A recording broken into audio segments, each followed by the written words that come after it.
Hi guys, it's Patrick Wong here from PDF Careers.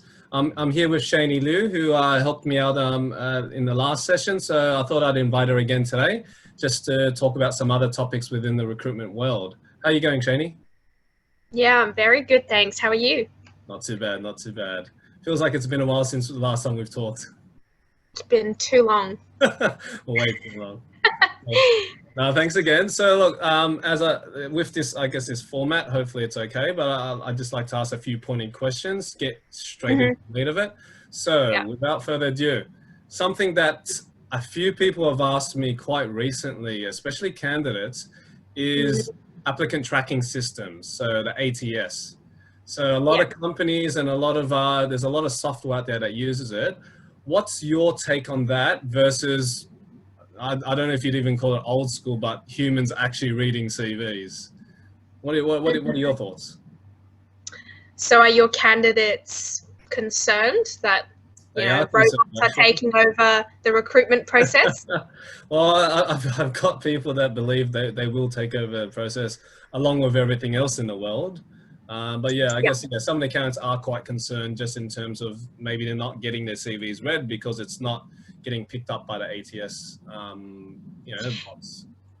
Yeah, yeah. So look, I've also had candidates who have not mentioned it as a concern, but sort of been quite upset when they've been rejected for a role. They say, "Oh, look, you didn't read my CV, da da da. You must have put it through a machine and it didn't, it spat it out and said no." I would say that we're very far from that, and I don't think recruitment is headed in that direction.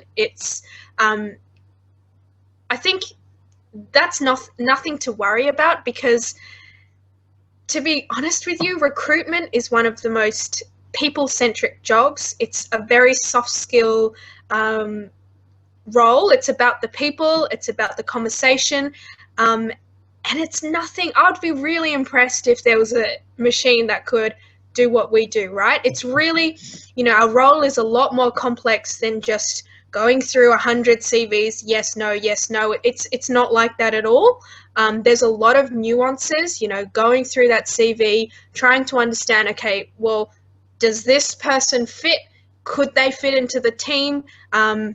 Looking for diversity and experience. So maybe looking for, something that I've been learning in internal recruitment is, something to be aware of is we don't want the same profile all the time. Otherwise we're just going to create, just going to have a team of very similar experienced people. We want diversity in experience and in skills. And so,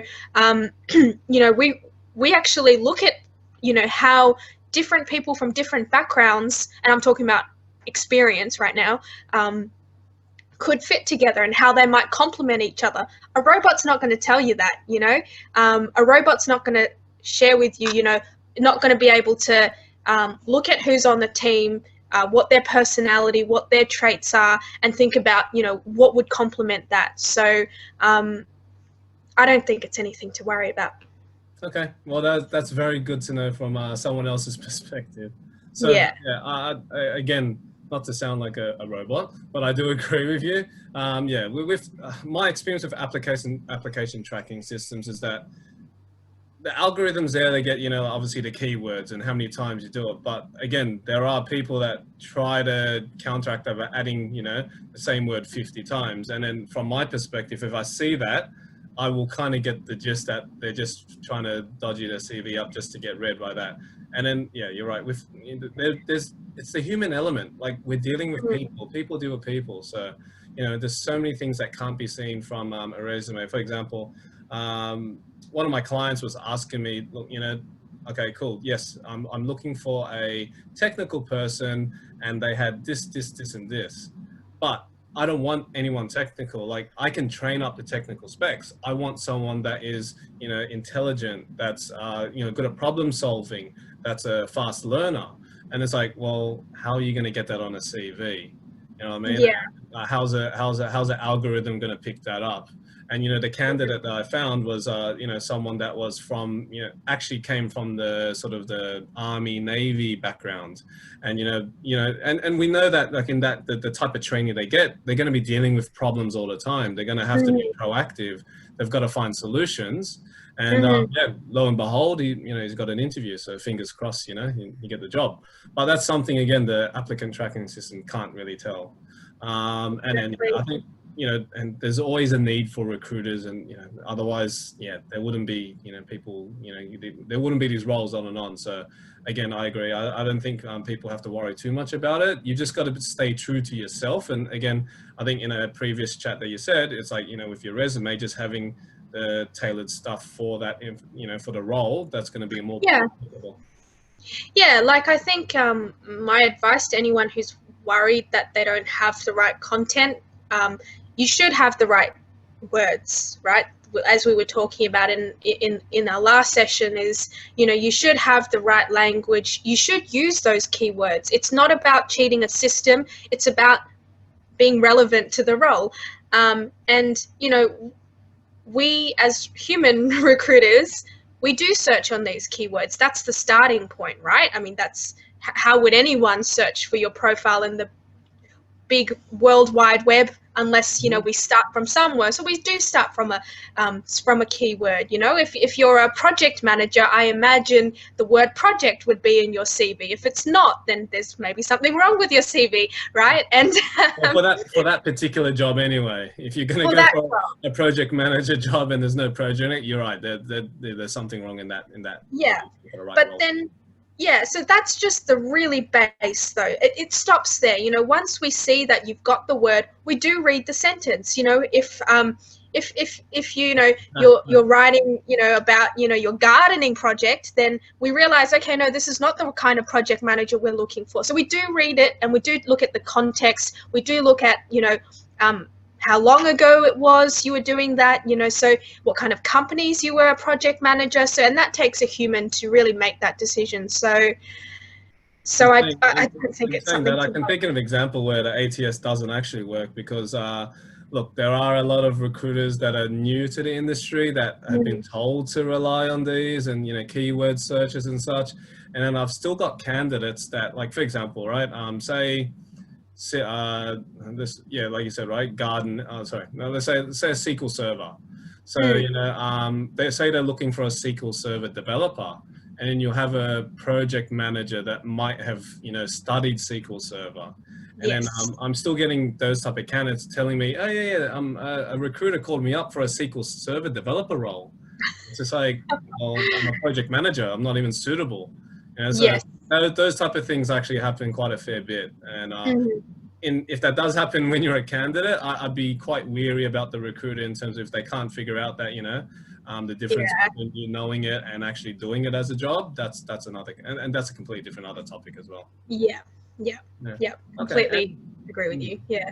Cool. And then I guess another question I'm curious is, I guess, when you're dealing with candidates and so many on a daily basis, what's something that you maybe don't like, or, something that, the least that you like about dealing with candidates?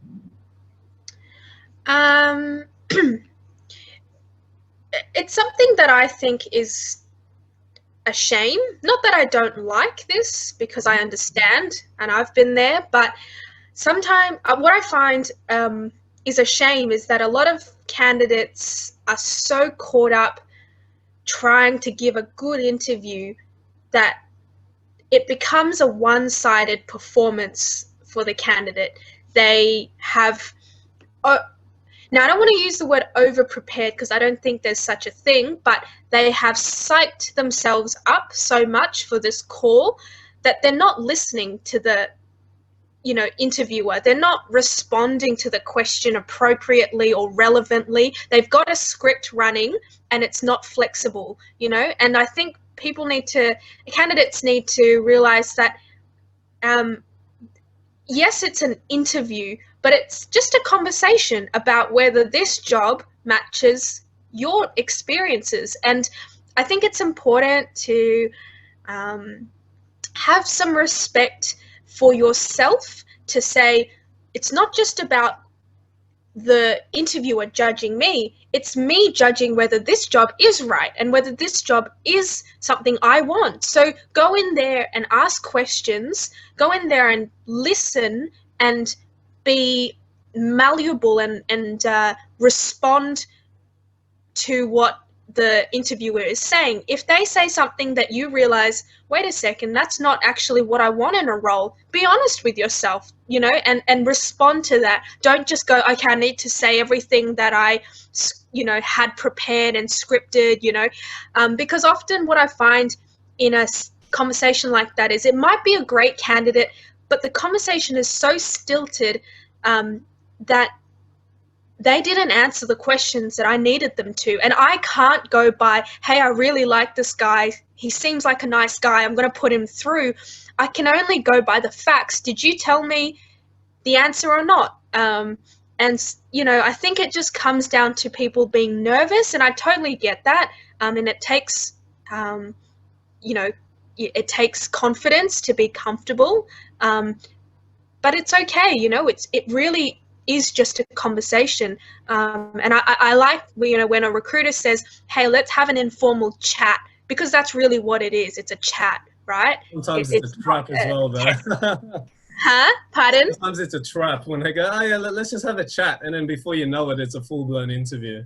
But yeah, I get what you're saying. I get what you're saying there. Yeah. So, I mean, in any interview, though, even if it's a formal one, you have to be human. Just be yourself, because, you know, you can be really good at interviewing, and, you know, you can give a great Academy Award performance, but if it's not who you are, you're going to get the job and you're not going to be able to do the job. So the best you can do is, yeah, exactly. And there's so many examples of that on the news, you know, you know, and just be yourself and you know, yeah, have a conversation, an honest conversation, you know, with the company about whether this is the right fit for them and for you. I guess don't be afraid to show a bit of yourself. Exactly.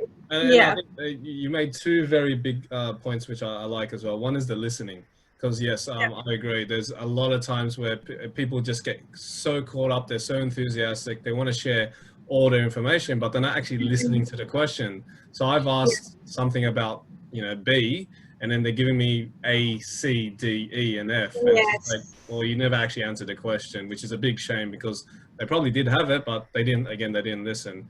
And the other part is, I agree as well with the ability to. So what I tell all of my candidates that interview, and any of them can testify, is that when you have not just having questions for the sake of having questions, because, you know, in an interview, it looks bad if you don't ask questions. Genuinely ask questions you want to know about the role. So when you finish the interview, you can walk away going, do I have enough information to know if I want to do that role or not? It's kind of like, if I have all the information, the next question then is, do I actually want that job? Because it's like, you might actually find out everything and then realize it's not actually the job I wanted. But that's the thing, when you don't ask those questions, and you know, and obviously clients and I guess the customers, they're only going to tell you what you want in the here, or sometimes they're only going to talk about the good things. So look, every place is not going to be perfect, but if you can find out, you know, I guess maybe where there's some chinks or areas to improve, at least you're not going to get ambushed if you start the job, your first day, and then you realize it's completely different from what you actually told. So I think having some pointed questions that actually really identify, you know, what you want to know, because the first thing I ask a candidate is, you know, look, if I get you to the offer stage, you know, do you take it or not? And then it's to take a job is a big decision, right? Especially if you're leaving a job, or, you know, if it's going to change everything, you want to make sure it's the right fit. No one wants to take a job and then leave within, you know, 3 months or less. And so don't be afraid to do the due diligence to find out everything you want to know. Absolutely. And I think that's the self-respect aspect, you know. It's shifting your mindset from, will any company take me, to, will I take this role? You know, is this role right for me? And it's a two-way street. It's like dating, you know, you've got to like them, they've got to like you back as well. But do you like them? You know, what are your requirements for a job? And so, you know, if you're naturally curious, you will have those questions to ask. So yeah, I agree. It's that mind shift. And look, as a from a hiring perspective, it always does concern, I think, a recruiter or the hiring manager when it's more of a, when we sense that the candidate has more of a, it's coming from, oh, I need to leave this company. It's a push rather than a pull, We want to know that, hey, actually, I'm happy in my company, or, things are going well, but these are the A, B, C, D are the reasons why this role really attracts me, and that is a good reason. We want to know why. Why are you applying for this job, I think that says a lot about your motivations and, whether you'll stay in this job. So, yeah. Motivations is one of the biggest factors. If you understand that, then you can hopefully marry the two together to make sure, I guess also from, the client's perspective, you want to make sure that their motivation, not only, I guess, knowing their motivations, but whether your company can actually facilitate those motivations, you know what I mean? Because obviously, if you know you're going to get someone in, you want to make sure they're happy and stay. So yeah, that's something that, you guys might need to consider as well, I guess, right? Yes, absolutely. Yeah. Okay. Well, again, look, appreciate your thoughts and insights. I think that was really good. So thank you for that. And thank you for your time again. Thanks for having me. No problem. Catch you later. All right. See ya. See ya.